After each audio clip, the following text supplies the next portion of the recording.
मुख्य गुहा में 3 जोड़ी लाल ग्रंथि पाई जाती हैं। जीभ पाया था 32 दांत पाए, ठीक है। और इसमें सबसे बड़ी लाल ग्रंथि होती है पैरोटिड, ठीक है। अब हम जानते हैं इसका मुख्य गुहा से ग्रास नली आमाशय जोड़ने का एक पाइप होती है जिसे फूड पाइप इंग्लिश में बोलते हैं, ठीक है। और उसके जो हमारा फूड पाइप होता है उसे ग्रास नली बोलते हैं। क्या बोलते हैं? ग्रास नली। ग्रास नली के बारे में समझते हैं। यह मुख्य गुहा के अमाशय से जोड़ने का कार्य करती है। एक प्रकार से मुख्य गुहा अमाशय को जोड़ने का कार्य करती है। यह नली सामान होती है। यह नली कैसा होता है? एक सामान प्रकार की पाइप होती है। इसमें कोई प्रकार की क्रिया नहीं होती, ना कोई प्रकार का रिएक्शन होता है, ठीक है। अब हम सोचते हैं ये क्या है? मुख्य गुहा। ये क्या है? मुख्य गुहा। ये जो अमाशय जोड़ने कार्य की है क्या है? ग्रास नली है। इसमें कोई क्रिया नहीं होगी, ठीक है। यह मुख्य गुहा से आमाशय जोड़ने का कार्य करती है। दिख रहा है आपको? ठीक है। यहाँ से होगा ऐसे आगे आपका पेट में। अब पेट में क्या क्या होता है आप समझते हैं।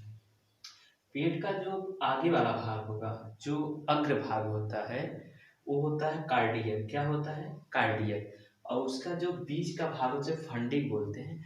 उसके नीचे कांटेनुमा रचना पाई जाती है। फंडिक में ही कांटेनुमा रचना पाई जाती है जिसे रूजी कहते हैं। जैसे ये दस्ती है तवली, इसमें देखो क्या है? कांटेनुमा है। कैसी है? कांटेनुमा ऐसे रचना पाई जाती है जैसे है, ठीक है। इसे ध्यान से देखिए, कांटेनुमा रचना पाई जाती है, ठीक है। ऐसे ही होता फंडिक में, ठीक है। अब हम जानते हैं कांटेनुमा रचना पाई जाती है। पाइलोरिक में जब आएगा, पाइलोरिक में जब आएगा इसके बारे में, पाइलोरिक जैसे भोजन यहाँ से है, पहले आएगा कार्डियक में, ठीक है। उसके बाद फंडिक में, फंडिक बाद आएगा पाइलोरिक में। पाइलोरिक के बाद भोजन जो निकलेगा वो काइम के रूप में निकलेगा। किसके रूप में निकलेगा? काइम के रूप में। अब हम समझते हैं पेट के बारे में। अमाशय को इंग्लिश में स्टोमच कहते हैं और हम लोग भाषा में पेट कहते हैं, ठीक है। उदर जिसे कहते हैं पेट, ठीक है।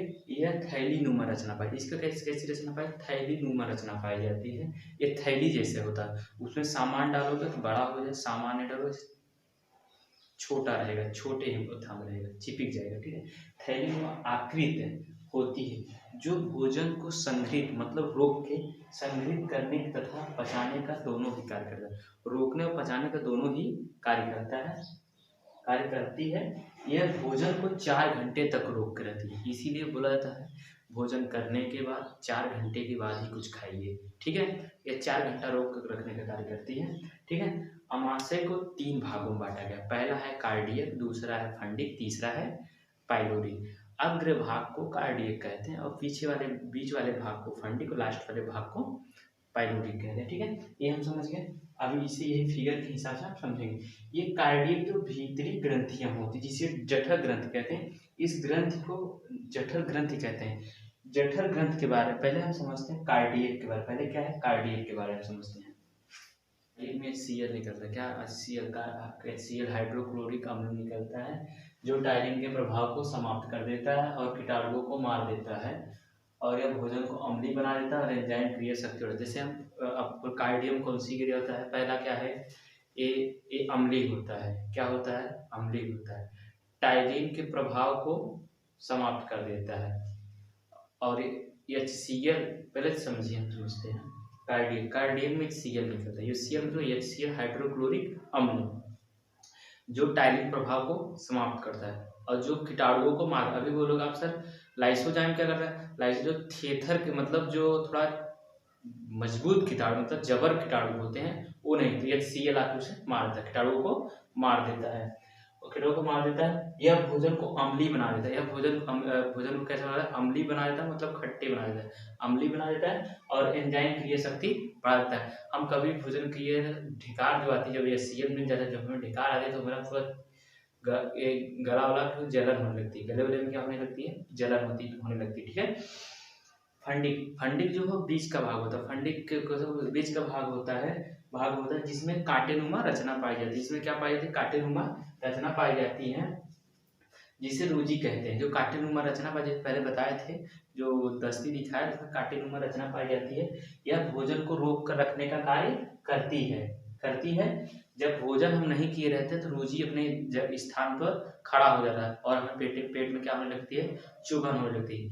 हम 2 चीज चलते हैं पाइलोरिक के बारे में समझते हैं। पाइलोरिक पाइलोरिक में जठर ग्रंथियां पाई जाती है। पाइलोरिक में क्या पाई जाती है? जठर ग्रंथियां पाई जाती हैं, जिसमें जठर रस निकलता है। इसमें क्या निकलता है? जठर रस निकलता है। जठर रस निकलता है।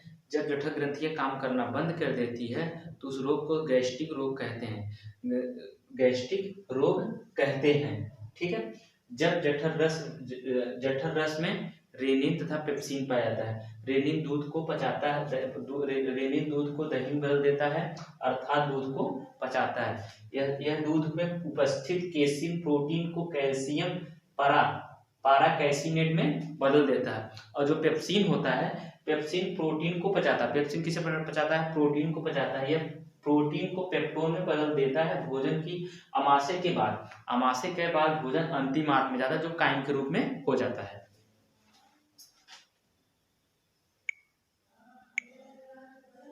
यह वक्ष गुहा में बाईं तरफ, वक्ष गुहा किधर होता है? बाईं तरफ। वक्ष गुहा किस तरफ होता है? बाईं। ये हमारा क्या है? दाहिना। ये क्या है? बावां। इस साइड पे हमारा किधर? इस साइड पेट होता है। किधर होता है? इस साइड पेट। वक्ष गुहा की बाईं तरफ फैली हुई रचना है। एक प्रकार से थैली नुमा रचना पाई थी। कैसी होती है? एक प्रकार से थैली नुमा रचना पाई थी। वक्ष गुहा की बाईं तरफ फैली हुई रचना है, जो 3 भागों में बटी है। जो कितने भागों में बटी है? 3 भागों में बटी है। 3 भागों में बटी रहती है, ठीक है। यह अग्रभाग कार्डियक, अग्रभाग जो होता है वो क्या है? कार्डियक। जो जहाँ ग्रास में जब भोजन प्रवेश करेगा, कार्डियक। कार्डियक के बारे में डिटेल से एक एक वर्ड प्रोटीन की पाचन होती है। हम पहले भोजन को जो करते हैं, ग्रास जो भोजन कूचते हैं पहले, उसे ग्रास नली के माध्यम से हमारे पेट में पैदा, पेट का अगला भाग जो होता है वो कार्डियक कहलाता है। जो बीच का भाग होता है, फंडे का जो लास्ट वाला भाग होता है, पाइलोरिक कहलाता है, ठीक है। हम समझते हैं जो हमारा होता है, जो हम जानते हैं कि जो हमारा भोजन होता है, इधर कौन सी क्रिया है? फिजिकल क्रिया होती है। और केमिकल जो यहाँ पे कौन सा रिएक्शन होता है? फिजिकल। यहाँ पे जो पेट का था केमिकल रिएक्शन होता है, ठीक है। इसके बारे में हम समझते हैं कि अमाशय प्रोटीन को पाचन का प्रमुख स्थान होता है, ठीक है। अब हम समझते हैं दूसरा है स्टेप पॉइंट, अमाशय की भीतरी दीवार पे उपस्थित जठर ग्रंथि पाई है। जठर ग्रंथीय रस निकलता है। जो हमारा अमाशय के ऊपर जो भीतरी परत पर जिसमें जठर ग्रंथ रस निकलता है, क्या? जहां जठर ग्रंथियां पाई उसी में जठर रस निकलता है, ठीक है। जब अत्यंत अधिक अम्लीय होता है तो उसका 1.8 होता है जठर रस के अंतर्गत पाचन एंजाइम पर। जठर रस के अंतर्गत क्या क्या है? पाचन एंजाइम पाए जाते हैं, ठीक है। यथा पेप्सिन एवं रेनिन तथा हाइड्रोक्लोरिक अम्ल म्यूकस आते हैं। क्या क्या आते हैं उसके अंतर्गत? जो आंत रस होता है उसमें पेप्सिन आता है, रेनिन आता है, म्यूकस आता है। क्या क्या आता है? Pepsin, rennin, mucus, HCl hydrochloric अम्ल आता है। कभी कभी हम भोजन किए रहते हैं तो हमारा जो पहला कार्डियक होता है, कार्डियक में ही कार्डियक जो पहला हो उसी में पेप्सिन निकलता है, HCl निकलता है। जब हमें कभी कभी ढेकार आते तो पूरा जलन फील है। HCl जो हाइड्रोक्लोरिक अम्ल होता है, ठीक है। HCl की उपस्थित में, मतलब HCl के साथ में की उपस्थित में पेप्सिनोजन सक्रिय पेप्सिन में बदल देता है। क्या बदल जाता है? एवं प्रोटीन के सरल अणुओं को पहले से प्रोटीओज फिर पेप्टोन में तोड़ देता है। पेप्सिन का स्रवण मतलब निकलना जो मुख्य कोशिकाओं द्वारा किया जाता है, जो उदर ग्रंथ में नजदीकी प्रचुर मात्रा में मौजूद रहती है, ठीक है। अब आपको आगे समझते हैं।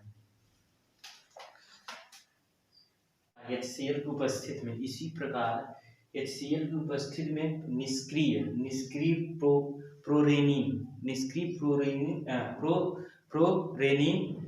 सक्रिय रेनिन, क्या होता है? सक्रिय रेनिन में परिवर्तित हो जाता है। यही रेनिन दूध को उपस्थित में कैसिनोजन, क्या होता है? कैसिनोजन के प्रोटीन